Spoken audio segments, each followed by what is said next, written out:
Olá, bom dia, são 8 horas e 15 minutos, sexta-feira, 11 de setembro. Esta é a TV Senado e está começando o Senado Agora. A CPI que investiga o assassinato de jovens faz hoje, às 9 da manhã, uma audiência pública na Assembleia Legislativa de Pernambuco, em Recife. Entre os convidados estão autoridades como o secretário de Defesa Social do Estado, o desembargador coordenador da Infância e Juventude do Poder Judiciário e o comandante-geral da Polícia Militar.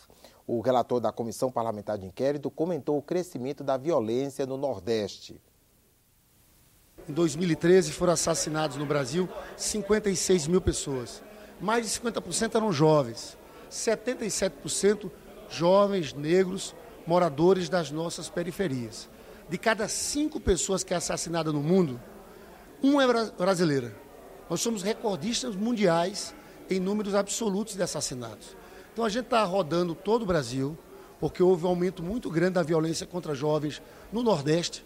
No começo era muito concentrado nas grandes cidades da região Sudeste, mas cresceu muito o número de assassinatos na região Nordeste. Então nós já tivemos no Rio Grande do Norte, agora estamos indo ao Recife e vamos daqui a 15 dias também a Salvador. Transporte como direito social previsto na Constituição, novidades no teste do pezinho e o desfecho da reforma política. Esses e outros assuntos foram destaques esta semana no Senado. O juiz Sérgio Moro, responsável pela Operação Lava Jato, participou de debate na Comissão de Constituição e Justiça. Ele defendeu o projeto que altera o Código de Processo Penal para possibilitar a prisão de condenados em segunda instância, sem esperar a decisão final da Justiça. Nós temos hoje um problema sério na Justiça, isso na civil como na criminal, que é a morosidade, excessiva morosidade dos processos. No processo penal isso é extremamente ruim, porque às vezes a população vê, a sociedade vê esses crimes graves, sejam crimes de sangue ou sejam grandes crimes de malversação de recursos públicos, e não vê o final do processo, não vê a justiça sendo realizada. A Comissão de Educação aprovou o projeto que torna obrigação do governo entregar conjuntos habitacionais do programa Minha Casa Minha Vida com escolas e creches. Enquanto o poder público não cumpre o seu papel de oferecer estas vagas para as crianças, os pais também ficam liberados para não pagarem a mensalidade até que o poder público cumpra a sua parte. Na Comissão de Direitos Humanos, aprovado o projeto que torna obrigatório que manuais de produtos e normas de prestação de serviço tenham versão em áudio. Os senadores aprovaram ainda um projeto que obriga hotéis a exigirem documentação de qualquer adulto que pretender se hospedar com criança ou adolescente. A pessoa deve comprovar que é a responsável legal ou a acompanhante autorizada da criança. Também na CDH, a segunda reunião do ciclo de debates sobre segurança no trabalho. De 2011 a 2013, ocorreram mais de 200 mil acidentes envolvendo máquinas e equipamentos. A quantidade de acidentes do trabalho que nós examinamos, o estrago, permitam que eu use essa expressão, na vida das pessoas e das famílias, é chocante.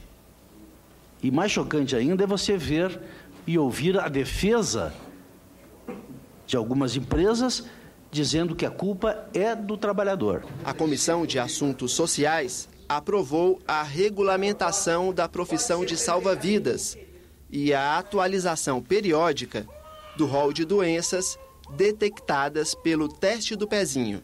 Prevenção é economia, prevenção é mais saúde, porque uma doença identificada no início, as chances de cura são muito maiores. As doenças raras são identificadas com o teste do pezinho, que é a chamada triagem neonatal. A comissão da MP 681 aprovou o aumento do limite de servidores e aposentados para o crédito consignado, de 30% para 35%. Esses 5% a mais devem ser usados para pagar dívidas com cartão de crédito. Até 5% ele pode sacar, pode fazer o saque e pagar a dívida que ele esteja com juro mais alto. É uma troca de perfil da dívida, está trocando o perfil da dívida de um juro alto para um juro menor. A comissão da MP 676 recebeu o ministro da Previdência para debater a nova fórmula de cálculo para a aposentadoria, a soma da idade com o tempo de contribuição, 85 anos para as mulheres e 95 anos para os homens. No Brasil, as aposentadorias por tempo de contribuição têm uma idade média de 54 anos. E é exatamente este o ponto que nós precisamos debater. E o ministro do Planejamento trouxe ao presidente Renan Calheiros sugestões para o projeto de lei de responsabilidade das estatais, que está na pauta do plenário. Padronizar a governança e as regras de compra de todas as estatais. Então, eu vim apresentar sugestões do governo nesse ponto da Agenda Brasil e também discutir como está andando todas as outras iniciativas do governo. O plenário aprovou proposta para que produtores rurais recebam indenizações em dinheiro ou títulos da dívida agrária. Também aprovada proposta de emenda à Constituição que amplia a participação das mulheres na política. Garante o percentual mínimo de 10% de deputadas e vereadoras. A redação final da reforma política foi aprovada e enviada à Câmara, onde foi alterada. Os deputados mantiveram a doação de empresas a partidos políticos, contrariando o que os senadores tinham decidido. Em outra sessão, o Senado aprovou proposta de emenda que inclui o transporte entre os direitos sociais na Constituição. Vai fazer com que as concessionárias de serviço público e as prefeituras desse país tenham um olhar mais atento a essa necessidade vital para quem mora, principalmente nas periferias das grandes cidades e que sobrevive com salários, com os baixos salários. Nesta semana em que as Nações Unidas comemoram o Dia Mundial da Alfabetização, a TV Senado exibe uma série especial sobre os milhões de brasileiros que não sabem ler nem escrever. Hoje, na última matéria, a repórter Dinalva Ferreira mostra o quanto ser aceito no mundo das letras transforma vidas. Você vai conhecer agora a história de 3 Marias e um Elias. Vamos ler ali. Moda e beleza. Onde vai ser ônibus? Deixa aqui vai pro Bandeirantes, né? E primeiro eu tinha até medo de estar assim, perto das pessoas. Eu ficava com vergonha de perguntar uma coisa. Hoje não, se eu não souber eu pergunto e pronto. Maria Dorli, Maria Honória e Maria José são alunas de iniciativas voluntárias para a alfabetização de adultos. Nós estamos em São Sebastião, região administrativa de Brasília. A gente veio aqui conhecer o Elias, morador da cidade, que, inspirado em Paulo Freire, já alfabetizou quase 4.000 pessoas. A casa do Elias é essa aqui. Elias? Olá, bom dia. Bom dia. Você é o Elias, então? Bem-vindos à casa de Paulo Freire. Isso aqui era a garagem da sua casa? Sim, era a garagem da minha... Na verdade, é a garagem da minha casa, né? E eu transformei essa garagem em um espaço, né, para dar aula e alfabetizar jovens, adultos e idosos aqui da minha comunidade São Sebastião. Aos poucos, a casa da família foi virando escola. No começo, Elias ia de porta em porta em busca dos alunos. Hoje, a casa é referência na comunidade. São cerca de 60 estudantes a cada semestre. Eu não sabia nada e eu nem tinha fé de aprender, né? Porque eu já nessa idade o marido não deixava eu ir no colégio. A boa vontade de Elias, que conta apenas com a ajuda de outros voluntários, abre caminhos, transforma vidas. Quando eu comecei a aprender a ler assim, eu li e não acreditava. Eu pedi outra pessoa para ler, para ver se era aquilo mesmo. Quando você percebe que aquela pessoa que você lapidou, que nunca tinha experimentado, né, essa experiência de estar em sala de aula, você vê ela, depois de algum tempo lapidada, não tem dinheiro que pague. Elias é um voluntário, mas erradicar o analfabetismo é principalmente um dever do Estado e uma das metas do Plano Nacional de Educação. O senador Cristóvão Buarque tem um projeto que prevê um incentivo financeiro para estimular adultos a se alfabetizarem. Alfabetizar é para dar liberdade. Alfabetizar é como abrir uma cadeia.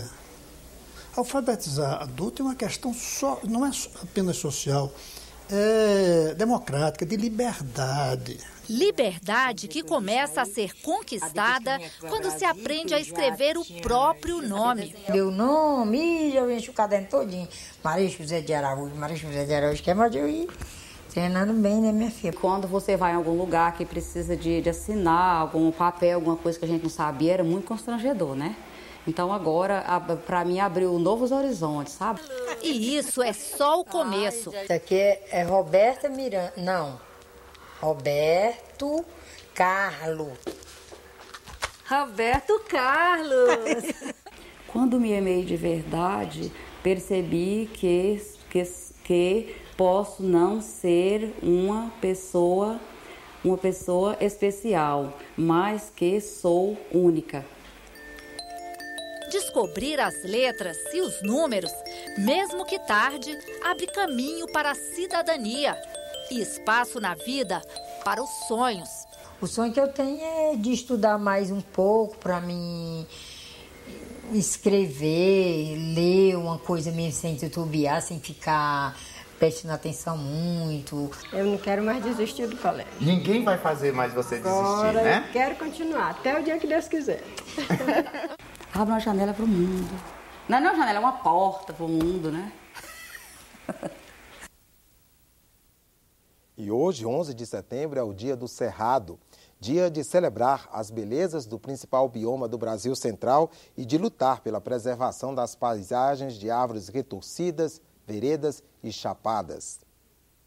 O Cerrado ocupa 25% do território nacional. É o segundo maior bioma brasileiro, com mais de 200 milhões de hectares, que abrigam 5% de toda a biodiversidade do planeta. Berço das águas no coração do Brasil, a sua preservação ganha importância estratégica diante das mudanças climáticas e da crise hídrica, que atinge principalmente o sudeste e o nordeste do país. Dados do Ministério do Meio Ambiente apontam uma redução de quase 50% da vegetação nativa do Cerrado nas últimas décadas. De acordo com as estimativas, se nada for feito, em 40 anos todo o bioma pode ser extinto.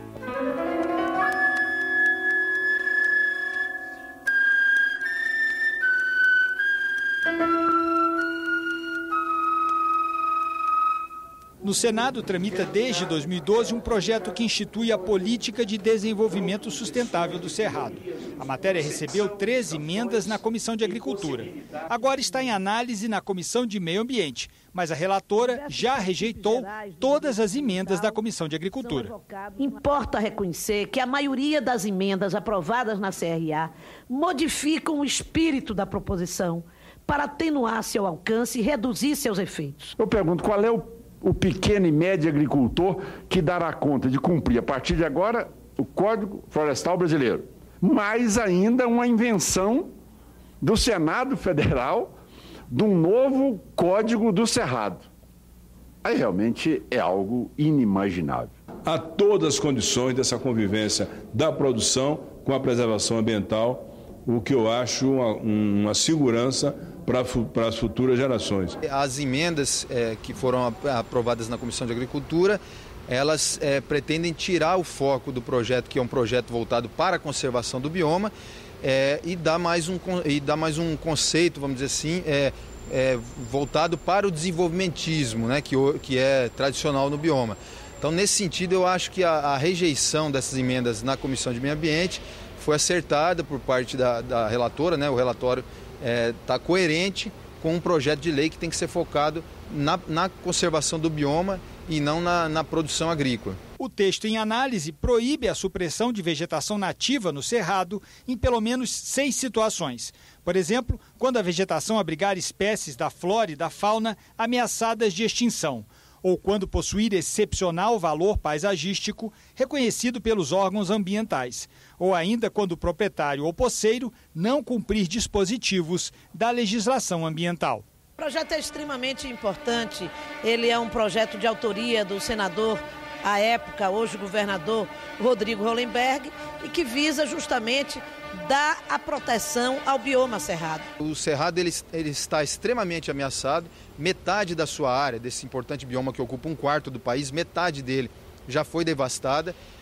Se o grau de proteção não aumentar, se ele não se equiparar pelo menos com a proteção legal que hoje nós temos para a Amazônia e para a Mata Atlântica, nós corremos o risco de perder não só todos os serviços ambientais que o bioma presta na questão dos recursos hídricos, mas também de perder a biodiversidade que existe nele.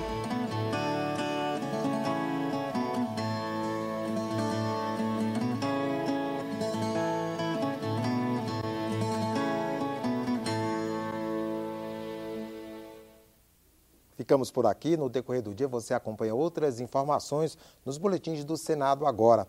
E daqui a pouco, às 9 horas, está prevista a sessão não deliberativa do Senado, aquela dedicada aos discursos dos parlamentares.